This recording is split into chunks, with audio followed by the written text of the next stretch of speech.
पारा अंगाचा खुळखुळा झालाय. मग काय तुमच्या भावाने ठरवलं की आता बॉडी बनवायची. या नवीन वर्षी खूप काय गोष्टी करायच्यात आणि खूप काय गोष्टी करूनच दाखवायच्यात. मग काय गेलो जिममध्ये, जरा पाहिलं वगैरे. नवीनच जिमचं उद्घाटन होतं ओतूरमध्ये. पण हॅल्लो ना पब्लिक, आणि मी ठरवलं जिम लावायची. मग त्याच्यामध्ये जरा शोअप वगैरे केला.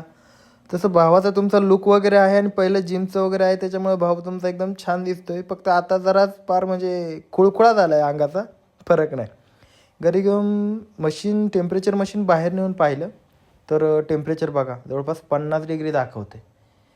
आणि 50 डिग्री सेल्सिअस म्हणजे जसं काय आळ्या शिजायला टाकल्या गं ते. मग आळ्या काय माणसं शिजाय बसली तिथं आतमध्ये. म्हणून कोबा वगैरे पाणी वगैरे मारून वगैरे ना हवा खेळती राहील आणि गारवा राहील ना, या हिशोबाने ठेवायचे. आपल्या आळ्या पहा. आता यांचा 4था मोडचा हा प्रवास चालू आहे यांचा मस्तपैकी.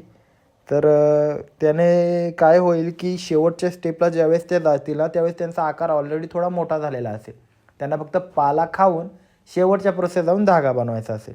एवढा पाला यांनी हाणलेला आहे. जास्त नाही आहे त्या मानाने म्हणता येणार, कारण की ह्या बाजूला तसेही रोपे जास्त वाढली नव्हती. आणि मी एकदम खालून कट करतो जेणेकरून जसं काय खरड छाटणी होती आणि पहिली कटिंग पण होऊन जाते. थोडी हाईट पण ठेवतो नंतर पाला फुटण्यासाठी. मग काय पाला कापायला घेतला पटापट पटापट. आळ्या माझ्या वाटच पाहत होत्या. एकतर मी जसं काय जर्सी गाया पाळल्या का त्याचे माझं. फक्त एवढंच की इथं मी जवळपास 25-30 हजार गाया पाळल्यात. दूध नाही देते त्या, पण त्या धागा काढणार आहेत.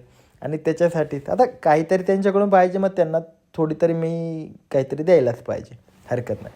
आमच्या मातोश्री मदत करत होते आम्हाला पाला टाकायला. आता सध्या 50 अंडीपुंजाचीच बॅच आहे आणि आपण ट्रायलमध्येच घेतो आहे, त्याच्यामुळे काही वाटत नाही एवढं लोड वगैरे काही नाही आहे.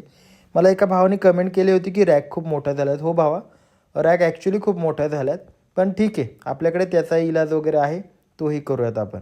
आता पाला टाकून खाऊन वगैरे आळ्या आपल्या वर आलेल्या आहेत. बघा साईज वगैरे मला तरी बरी वाटते आहे. तुम्हाला काय वाटतं मला कमेंटमध्ये नक्की सांगा.